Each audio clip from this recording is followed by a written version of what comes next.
Kesatuan rakyat, kesatuan jiwa, kerajaan perpaduan. Teruskan bersama di dalam channel ini untuk perkembangan-perkembangan isu semasa, isu politik, dan isu-isu hangat di Malaysia pada hari ini. Jangan lupa teruskan bersama di dalam channel ini. Tekan butang like, share, dan subscribe channel ini untuk perkembangan terkini politik di Malaysia.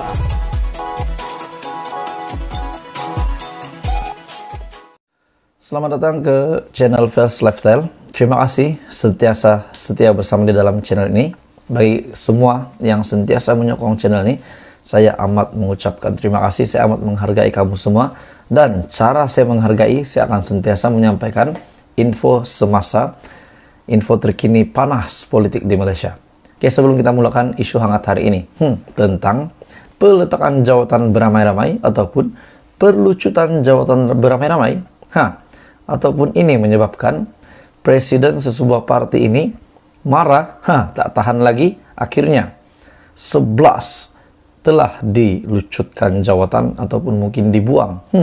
Siapakah senarai yang telah dibuang ataupun dilucutkan daripada jawatan mereka ini? Oke, sebelum kita teruskan info isu hangat hari ini, saya meminta kerjasama kamu untuk tekan butang subscribe, like, dan share video ini supaya seluruh Malaysia tahu tentang channel ini yang penuh dengan info semasa dan isu hangat di Malaysia. Oke, baik tuan-tuan dan puan semua.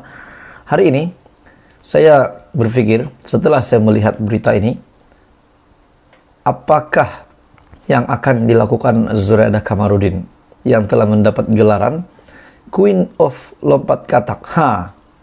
PBM akhirnya memecat Zuraidah dan 10 yang lain. Parti Bangsa Malaysia, PBM, memecat Zuraidah Kamarudin yang dikatakan bakal presiden parti itu dan 10 anggota lain. Dikatakan bakal presiden, tetapi dilucutkan jawatan pula. Ini di tengah-tengah pertikaian kepimpinan dengan Presiden Pengasas PBM Larry. Sementara itu juga, timbalan Presiden PBM Haniza Talha dan Ketua Wanita Daroya Alwi telah dilucutkan jawatan tetapi kekal sebagai ahli parti. Pemecatan itu berlaku selepas Zuraidah dan sekutunya tidak menjawab surat tunjuk sebab yang dikeluarkan kepada mereka pada 19 Desember. Dan akhirnya Larry telah menunaikan apa yang telah beliau sampaikan kepada mereka. Sudah memberikan amaran untuk membalas surat tunjuk sebab disebabkan mereka tidak hadir ke mesyuarat kalau saya tak silap. Dan akhirnya mereka tidak membalas surat itu dan telah kena karma. Telah dikenakan hukuman ataupun tindakan yang amat tegas daripada Presiden PBM Larry, di mana pemecatan ini telah berlaku selepas Zuraidah dan yang lain tidak menjawab surat tunjuk sebab yang dikeluarkan kepada mereka pada 19 Desember.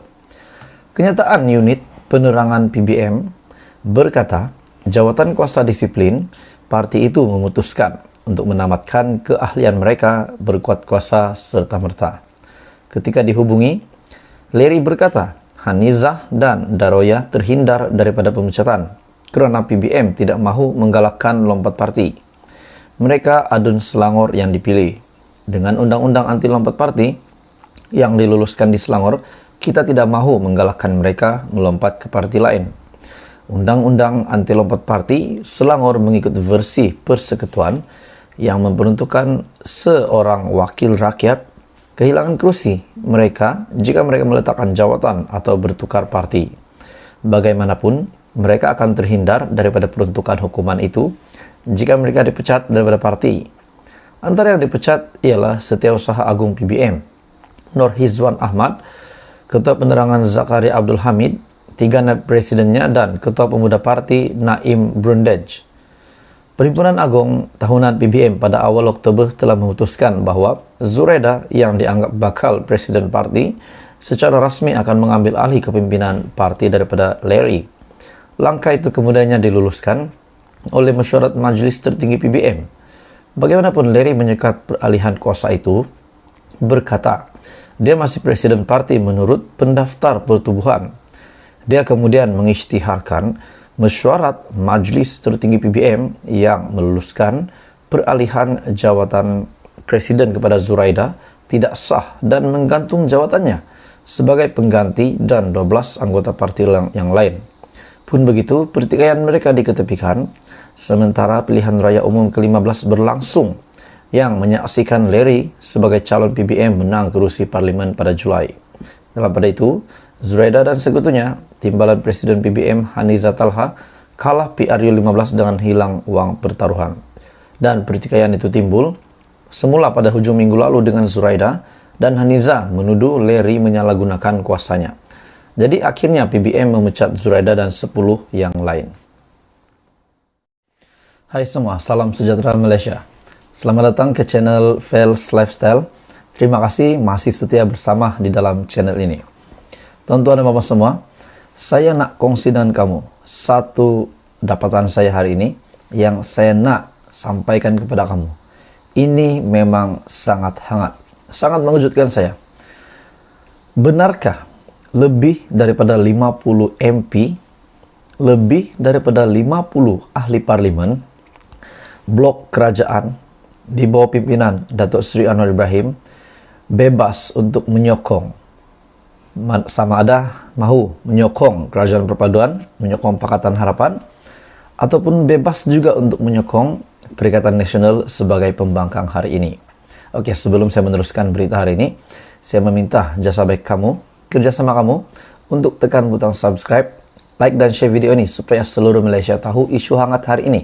Dan saya juga mengucapkan ribuan terima kasih kepada semua yang sentiasa menyokong saya. Satu dapatan saya melalui analisis saya, benarkah semua yang telah menyatakan sokongan perlu mengosongkan kursi mereka sekiranya mereka melawan arahan parti?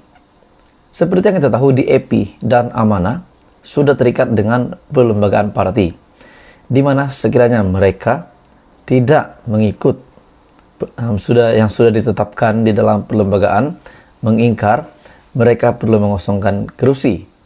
Tetapi bagaimana dengan yang lain yang tidak terikat dengan perlembagaan parti? Adakah mereka bebas menyokong Kerajaan Perpaduan ataupun menyokong Perikatan Nasional?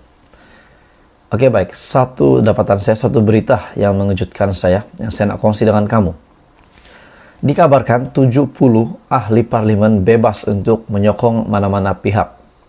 70 MP blok kerajaan bebas untuk menyokong mana-mana pihak, kata seorang penganalisis.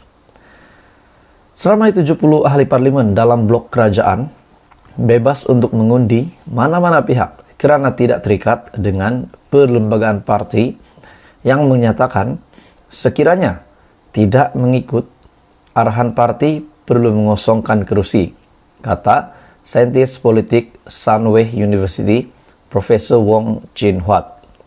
Chin Huat berkata, setakat ini hanya DAP dan Parti Amanah Negara yang telah memindah perlembagaan parti itu.